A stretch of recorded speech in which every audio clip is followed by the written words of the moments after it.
이번 시간은 운동량에 대해서 한번 우리 알아보도록 하겠습니다. 그죠? 자, 물리에서 운동량이라고 씁니다.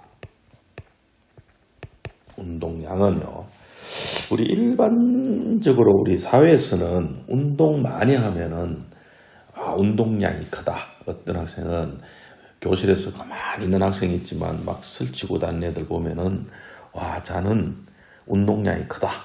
또는 몸이 좋거나 이런 사람 보면 저 사람 운동 많이 했겠구나 이렇게 생각하는데 그건 일반적인 생각이고요. 우리 물리학에서의 의미는요.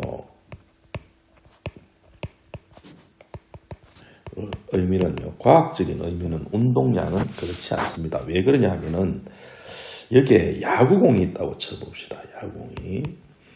자, 야구공이 시속 100km로 날아가요. 자, 100km 날아갑니다. 자, 우리 시속 100km 날아가는 야구공은 얼마든지 받을 수 있죠. 그죠? 우리 박찬호 선수나 우리 프로야구 선수들은 150km 던져요. 포수들이 다 받죠. 충분히 받을 수 있는 공입니다. 그런데 여기에 만일에 볼링공이 100km 갑니다.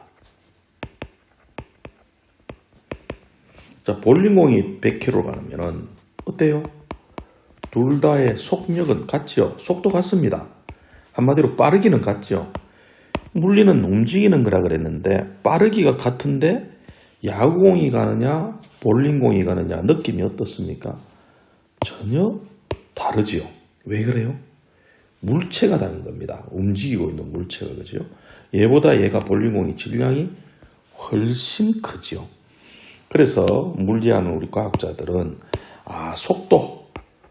속도만 갖고는 움직임을 표현하는 게 좀 부족하다. 즉 움직이지만 누가 움직이느냐. 즉 움직이는 주체의 물체에다가 그 움직임, 속도를 곱한 걸 정의하자. 이게 바로 물리학에서의 운동량입니다. 그래서 운동량은 바로 정확하게 말하면 질량 곱하기 속도가 되는 겁니다. 얘를 우리는 운동량에서는 P라고 나타내요. 사실은 속도니까 벡터겠죠. 그죠? 정확하게 말하면 얘는 바로 이런 벡터입니다. 결국 운동량은 움직이는 그 물체 곱하기 속도 이렇게 되는 겁니다. 어렵지 않죠. 그죠? 이게 운동량입니다. 근데 이제 여러분 만일에 운동량은 벡터이기 때문에 볼링공이 지금 이렇게 갈 때는 우리 M 곱하기 100이 이렇게 되죠. 운동량은 이렇게 100입니다. 그죠? M 곱하기 V. 근데 만일에 똑같은 볼링공이 일로 가고 있다. 100으로. 그죠? 그러면 얘 뜨는 운동량은 이 방향이 되어서 MV가 되는 겁니다. 그래서 같은 100km 가지만 방향이 다르면 운동량은 어때요? 달라지는 겁니다. 왜? 벡터이기 때문에. 그래서 꼭 기준입니다. 그죠? 정리할게요. 운동량은 벡터다. 벡터다라는 거. 즉 방향을 가진다라는 걸 이해해 주셔야 되겠습니다. 우리 예를 한번 들어보겠습니다. if. 그죠? 운동량을 좀 이해하기 위해서 if 들게요. 자, 우리 여기 50km 나가는 철수가 50kg짜리 50kg네요. 다시 쓸까요? 자, 여기에 50kg 나가는 철수가 있습니다. 이 철수가 지금 100m를 뛰는데 빨라요. 속도 10m/s로 뛰고 있습니다. 그랬을 때 우리는 철수의 운동량은 MV가 되죠. 그럼 얼마가 됩니까? MV에 의해서 500kg m/s입니다. 운동량 단위는 그대로 질량 곱하기 속도 단위를 쓰고 있습니다. 그죠? 그런데 말입니다. 여기에 만일에 기차가 있어요. 미안합니다. 버스가 있습니다. 버스가 안 되겠습니다. 버스가 1000kg 나갑니다. 자, 1000kg. 만일 버스가 전지하고 있으면 당연히 운동량 얼마입니까? 아무리 질량이 크지만 안 움직이죠. 즉 얘의 운동량은 0이다 이렇게 얘기하는 겁니다. 그죠? 근데 만일에 이 버스가 1000kg짜리가 서서히 지금 0.5m/s로 굉장히 느리죠. 0.5m/s로 갑니다. 그럼 운동량 얼마예요? 야, 1000km 곱하기 0.5니까 운동량 500이죠. 500. 무슨 말입니까? 이 철수와 이 버스의 운동량은 질량은 얘가 1000km로 엄청나게 크지만요. 속도는 대신 느리죠. 그러나 운동량의 값은 어떻습니까? 같다라고 얘기를 하는 거예요. 방향도 같고 크기도 같고 그죠? 운동량은 같다라고 얘기합니다. 이해됩니까? 왜 그럴까요? 예, 질량이 큰 대신에 속도가 느리고 질량이 작은 철수는 속도가 대신 빨라서 갖고 있는 운동의 양은 같다는 겁니다. 좀 더 확장해서 얘기해 볼까요? 여기에 총알이 하나 있습니다. 총알이 0.5km라고 할게요. 그런데 이 총알의 속도가 1000m/s 억수로 빠르다는 얘기죠. 뭐가 그죠? 1000m/s다. 그러면은 이 총알이 가지는 운동량은 역시 얼마가 됩니까? 500대죠. 그죠? 그래서 여러분 총알이 가진 운동량도 어때요? 철수가 가진 운동량이나 버스의 운동량이나 어떻다? 모두 같다라는 겁니다. 그래서 뭐가 달라요? 질량이 총알은 작지만 그만 대신 속도가 엄청나게 빠르고요. 버스는 질량이 큰 대신에 속도가 느리지요. 그러나 두 물체의 운동량의 크기는 같다. 왜? 물체까지 고려하면 충분히 같다라는 거 이해해 주셔야 됩니다. 되겠습니까? 또 만일에요.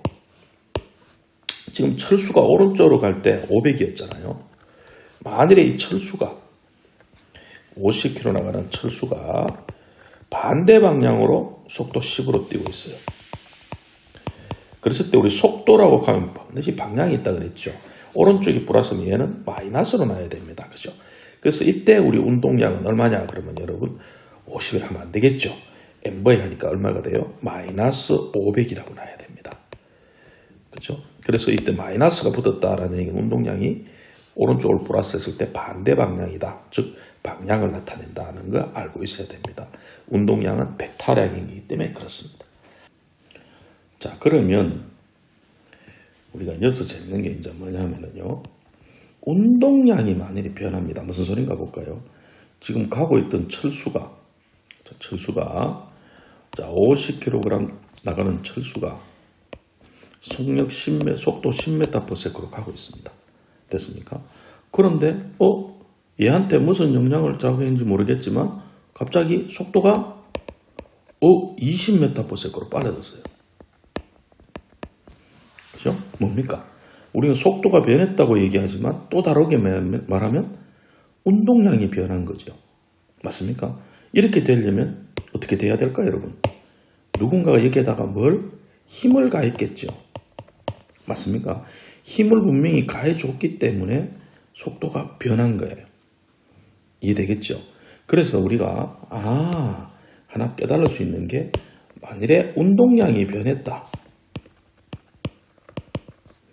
운동량 변화가 생겼다. 이 말은 누군가가 여기에 힘을 가했다 이래요. 그런데 재밌게 좀 이따 유도하겠지만 이때 운동량 변화가 있을 때는 이때는 우리는 힘이라고 하지 않고 이때 수학적으로 힘에다가 뭔가가 더 고려돼야 돼요. 그게 바로 충격량이라는 겁니다. 충격량입니다. 그렇죠? 즉 운동량 변하는 데는 즉 충격량이라는 물리량이 가해지고 즉 충격량이 가해지면 운동량 변화량이 생깁니다.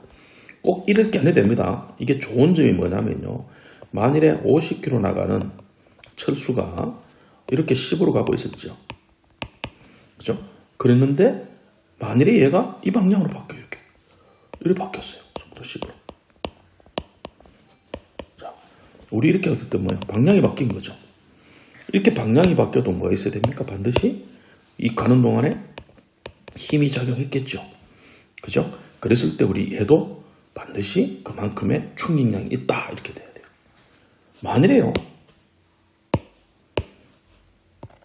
50km 나가는 철수가 10m/s로 가다가 반대 방향으로 10이 돼요. 그죠? 50km 나가는 철수가 반대 방향으로 달립니다. 이러면 어떤 학생들이 어떤 일이 있었는지 모르지만은 50km 나가 10m/s 달리기 반대로 씩 가니까 움직임 안 변했네? 아니죠. 완전히 변했죠. 반대로 변했죠. 그죠? 이때 분명히 얘가 가는 동안에 뭐예요? 일로 뭔가 힘이 있었다는 얘기입니다. 즉 보세요. 충격량이 변하는 미안합니다. 운동량이 변했다는 얘기죠. 운동량이 변하는 동안에 여기에 힘이 반드시 작용했는데 이때 우리 작용한 힘을 우리는 충격력이라 그러기도 하고 전체 양을 충격량이라 그래요. 알겠습니까? 그럼 얘는 운동량 변화 얼마입니까? 얘는 여러분 그냥 이래 플러스니까 빼면 돼요. 그런데 사실은요. 이게 처음에 운동량이죠.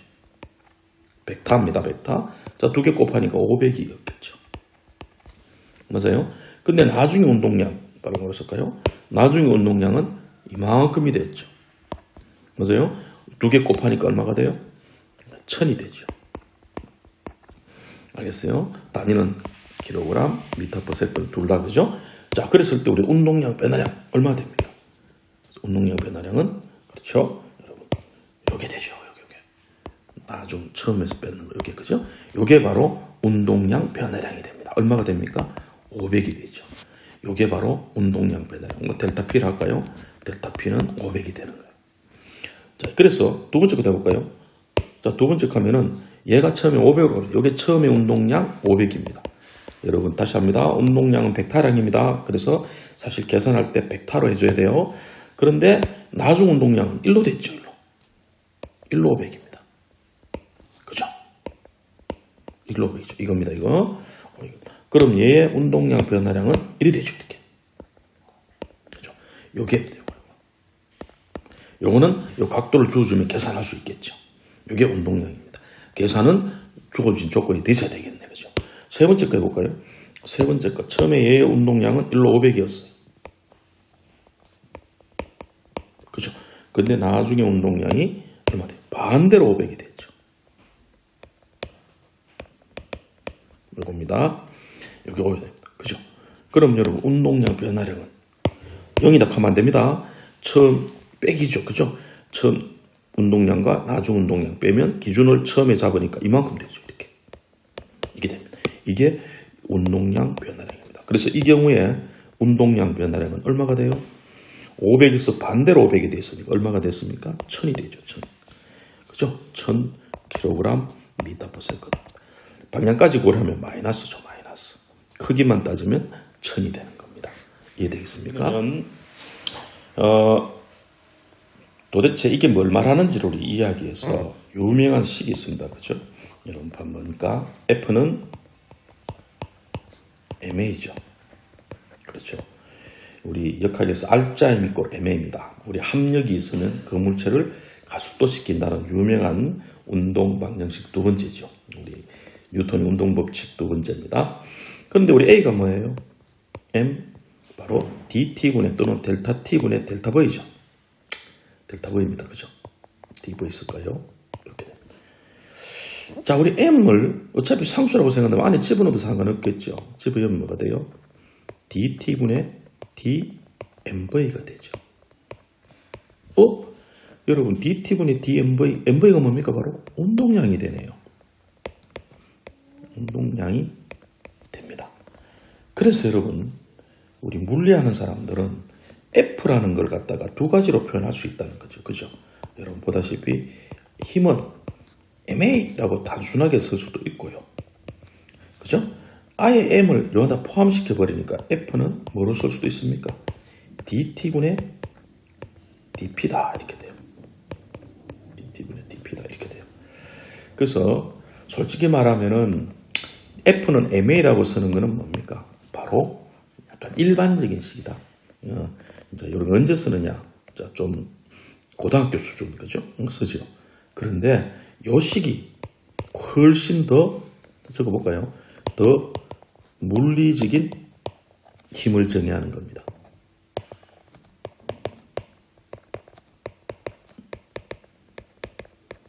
정의를 내리는 거예요. 그래서 사실은 물리하는 사람들은 운동량 변화량이 그죠? 시간당 운동량 변화량이 R자임 크기다라고 하는 게 더 맞다는 겁니다. 그럼 선생님 F 이꼴 MA 쓰지 왜 뭐 이것도요. 또는 이것이지 왜 F를 MA 쓰는데 대개는 뭐예요? 우리 질량이 일정할 때죠. 그리고 이걸 쓰는 대표적인 이유가 우리가 작용할 때 보세요. F는 MA는 뭐예요? 질량이 일정할 때 가속도가 얼마냐 이거예요.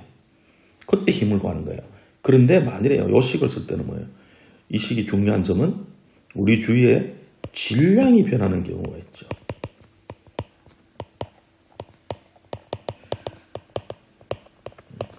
가다가 질량이 변해버려요. 뭐 예를 들어볼까요? 예를 들면 여기에 눈덩어리가 눈 굴리죠. 굴리기 할까요? 자, 여러분 보시다시피 여기 눈이 있습니다. 자, 철수가 질량 M인 공을 눈을 일정한 속도로 밀고 있어요. 그럼 눈은 가면서 어떻게 돼요? 그렇죠. 눈덩어리가 커집니다. 커지죠. 자, 같은 속도로 가도요. 자, 이랬을 때 우리 이때 힘이 있을까요? 없을까요? 힘이 작용해야 될까요? 안 해야 될까요? 작용하게 된다는 겁니다. 알겠습니까? 왜 그러냐 하면은 우리가 F는 델타 T분의 델타 P잖아요.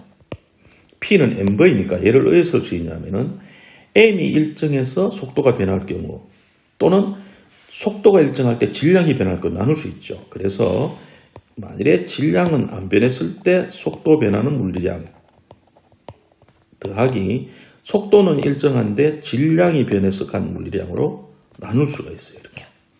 알겠어요? 사실 이게 MA입니다. MA. 근데 지금은요.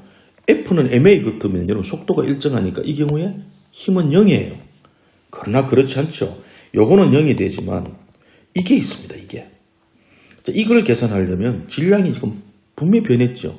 그럼 V는 일정이고 그죠? 질량은 변했으니까 이만큼의 힘이 있어야 된다. 그리고 이런 경우에 질량이 변하는 경우에는 F는 MA를 쓸 수가 없어요. 다르게 말하면 F는 MA라고 쓸 때는 뭐예요? 질량이 일정할 때 밖에 못 써요. 그죠? 그러니 얘는 우리 실제 움직일 때 질량은 거의 안 변하니까 얘를 많이 쓴다는 거지. 그때 쓴다는 거지. 물리적으로 질량이 변할 때까지 쓰려면 사실은 얘를 쓰는 게 맞다는 겁니다. 그래서 얘가 더욱 물리적인 힘을 정의하는 의미다. 이렇게 이해하시면 돼요. 그래서 요거 여러분 당연히 나오죠. 그죠? 요때 필요한 힘이 있다는 거예요. 요겁니다. 요거. 알짜 힘이 있다는 얘기입니다. 또 어떨 때 쓸까요, 여러분? 로켓이죠. 로켓의 추진력입니다. 추진력. 자, 우리 로켓가 있어요. 자, 로켓가 달리는데 이 로켓은 반드시 연료를 뿜게 되어 있죠. 그죠? 연료를 분사합니다. 자, 이 연료를 분사할 때마다 로켓의 질량은 어디 될까요? 감소하겠죠. 그럼 이때 이 로켓은 뭐예요? 자기 질량을, 자기에 실려있는 질량을 내뿜으면서 가니까 계속 질량이 작아지면서 빨라지죠. 이때는 F 이퀄 MA로 계산이 안 돼요. 그죠? 이때 로켓의 추진력은 F는 MA로 안 되죠. 바로 요 힘. 요 힘이 또 생깁니다. 왜? 질량 감소함에 따라서 빨라지는, 즉, 빨라지는 게 아니고 가해지는 힘들이 계산이 되는 겁니다. 이런 거는 따로 공부하셔야 돼요. 그래서 이럴 때 쓰기 위해서 우리 운동량의 변화량이, 시간당 변화량이 힘이다 할 때 많이 쓰고요. 대개 우리 고등학교에서는 그냥 F는 MA로 써도 질량이 거의 변하지 않는 경우만 다루니까 충분히 편하게 다룰 수 있습니다. 그러면 우리가 질량이 거의 일정할 경우 따로 본다면요. 재밌는 일이 벌어지죠. 여러분 만일에 요식을 다시 보시면요. F는 델타 T분의 델타 P로 쓸 수 있죠. 뭐 DT로 써도 됩니다. 델타 T로 쓸 수 있습니다. 그래서 여러분 여기에서 F에다가 델타 T를 곱해버리면 델타 P가 되죠. 굉장히 중요한 식이 나온 겁니다. 여러분 아까 이게 뭐예요? 운동량 변화죠.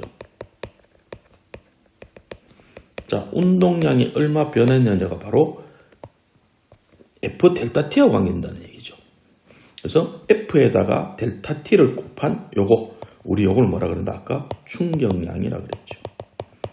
그래서 이게 사실은 F는 MA에서 온 거예요. F는 MA를 다른 식으로 표현했는 게 바로 이 식입니다. 그래서 여러분 이 물리적으로 해석하면요. 힘에다가 시간을 축적한 거예요. 그 힘에다가 시간을 꾸준히 축적시키면 알짜힘에다가 시간을 축적시키면 그거는 무조건 운동량 변화량을 갖다. 거꾸로 어떤 물체의 운동량 변화량을 안다면 힘 곱하기 시간, 즉 충격량이 결정된다 이런 얘기입니다. 이 비슷한 게 여러분 하나 있죠. 비교하면은. 그죠? 비교하면은 여러분 뭐예요? 그렇죠. 힘 곱하기 변이. 이번에는 뭘 곱했어요? 여기는 여러분 시간이 고려된 거죠. 시간. 이거는 뭘 고려됐습니까? 공간이죠. 그죠? 힘 곱하기 이번에는 변이. 공간을 하면은 뭐가 된다고 했습니까? 운동 에너지 변화량이 된다 그랬죠. 맞아요. 이게 바로 일 에너지 정리입니다. 자, 우리 여기에 일이죠. 그죠? 여기 바로 운동 에너지 변화량입니다.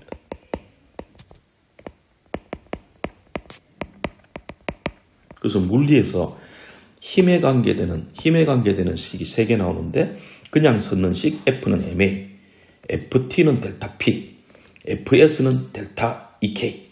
이게 바로 이게 일 에너지 정리죠.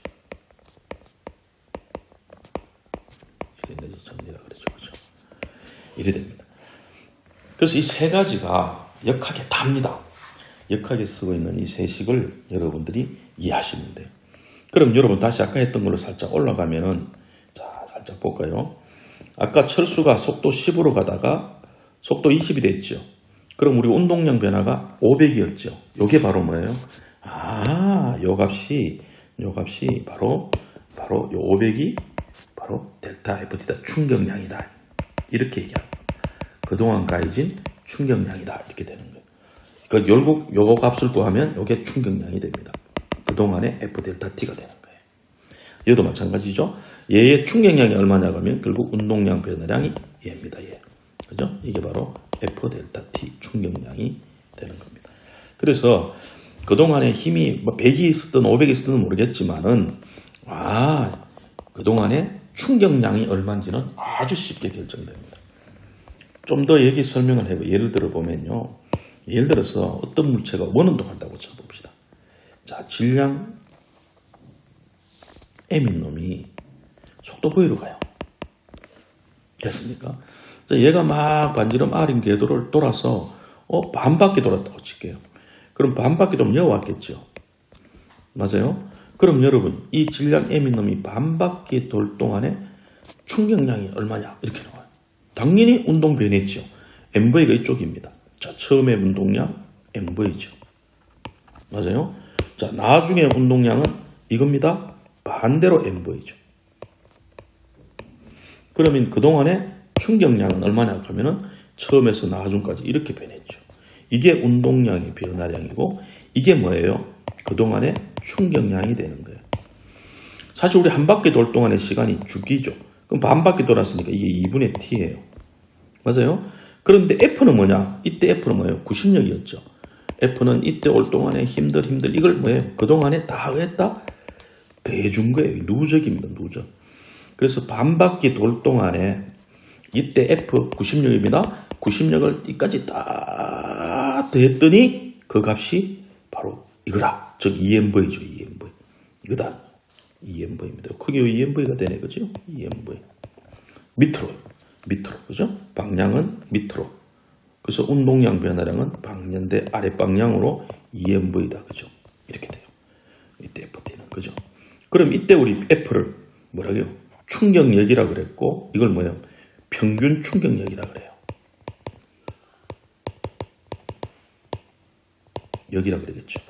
그래서 만일에 반바퀴 돌 동안에 이 물체에 작용한 평균 충격력을 구하라 그러면은 F는 평균입니다. F는 뭐가 되느냐니까 나눠주면 되죠.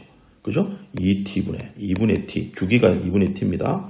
분의 2mv 이렇게 하면은 T분의 4mv 이래 됩니다. 뭐 주기는 여러분 뭐 V분의 2파이 R 하면 되겠죠. 그래서 또 적으려면 주기 T는 V분의 2파이 R 나누기 4mv 뭐 이렇게 쓰면은요 여러분 넘어가서 이 떨어지나 그죠?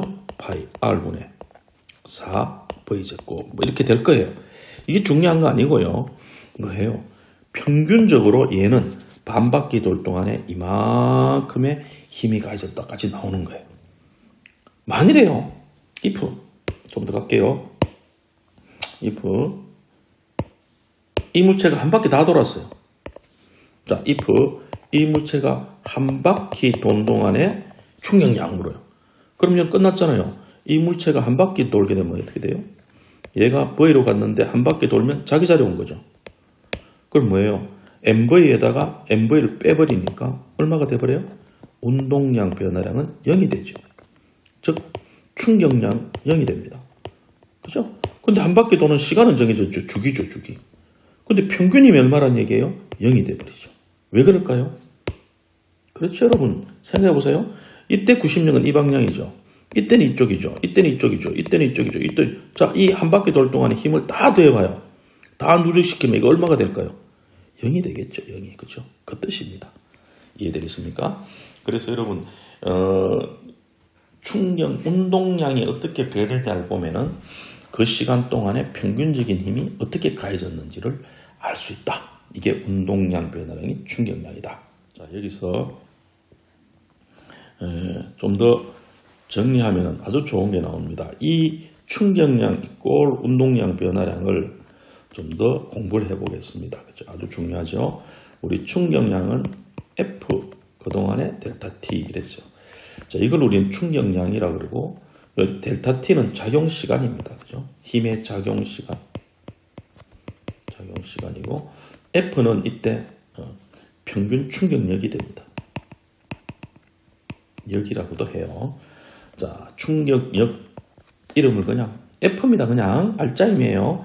요거를 델타 P 대신에 우리 나중 운동량 빼기 처음 운동량 이렇게 써도 되겠죠. 100타우 쓸게요. 속도로. 자, 이렇게 써도 될 겁니다. 자, 이 식이 또 가지는 의미는 여러분 참 좋은 게요. 여러분 뭐가 나옵니까?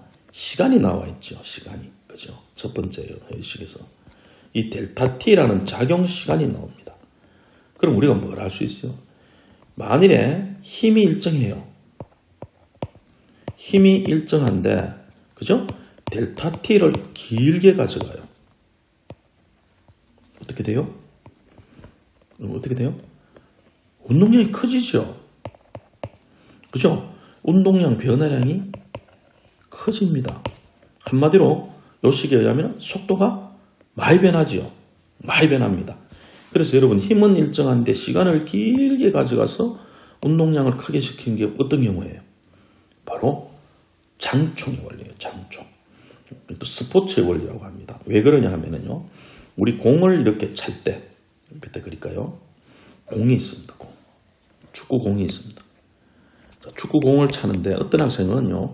이 공을 찰 때 발로 그냥 짧게 탁 차요. 그죠? 짧게 탁 차는데 짧게 차면 돼요. 충격한 자에게 주는 시간이 짧지요. 그래서 얘가 안 빨라져요. 그런데 어떤 친구는요. 이걸 굉장히 속도를 높이고 싶어요. 그러려면 왜 합니까? 그죠? 바로 발로 이렇게 공을 땅 찰 때 힘도 중요하지만 밀어주는 쭉 작용하는 시간을 길게 가져가요.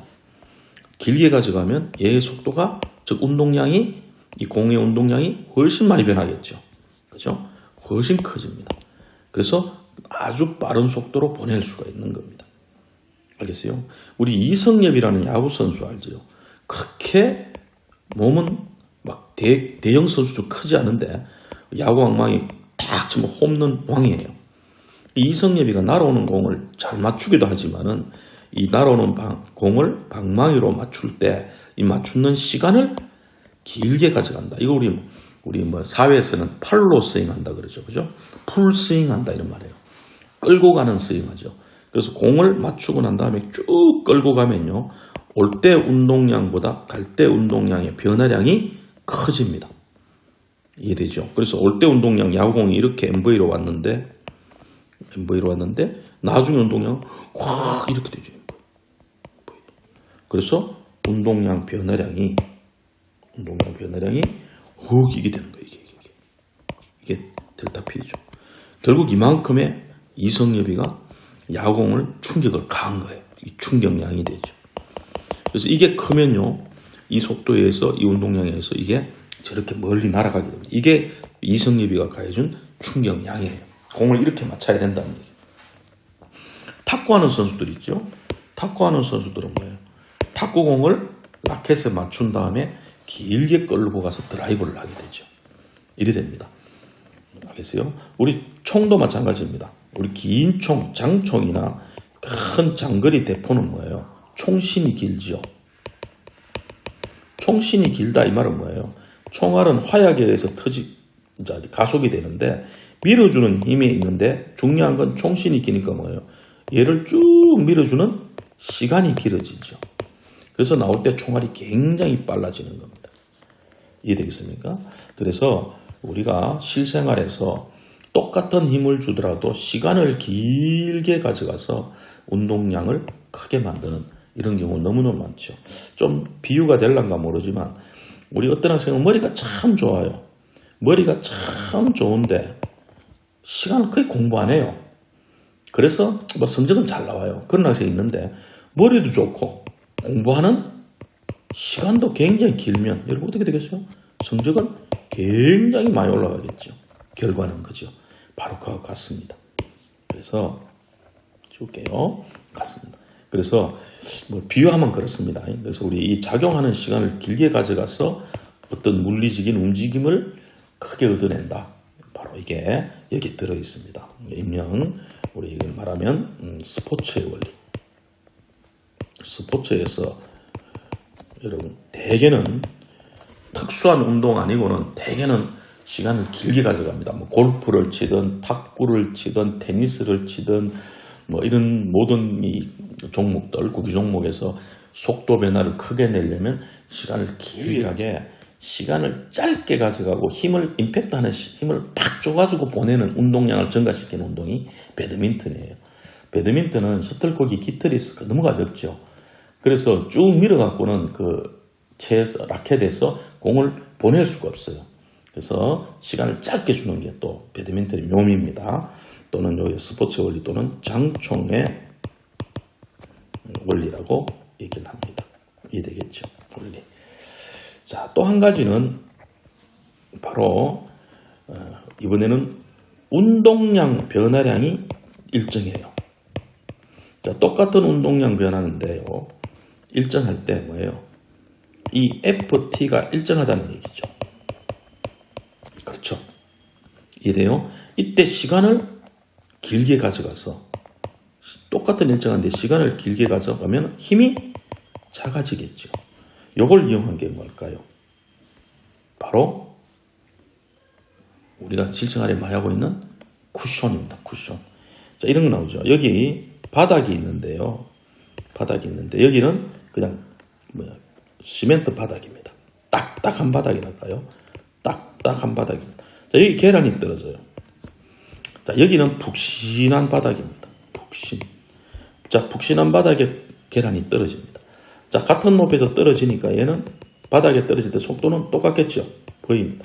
자, 푹신한 높이도 여기 떨어질 때 속도가 V라고 합시다. 자, 충돌할 때, 즉 바닥에 충돌할 때 둘 다 운동량은 MV죠. MV인데 갑자기 어디 돼버려요? 바닥에 닿는 순간 써버렸죠. 0이 됩니다. 그럼 여러분 0이 되니까 운동량 변화량은 어떻게 돼요? 요만큼 변해버렸죠. 그렇죠? 요게 운동량 변화량입니다. 둘 다 그러니까 이만큼의 운동량 변화량 충격량 받은 거예요. 결국 계란은 MV만큼이 0이 돼서 이만큼의 충격량을 똑같이 받았는데 이건 같습니다. 근데 뭐예요? 딱딱한 데 받을 때는 시간이 이때 충돌하는 시간이 굉장히 짧죠.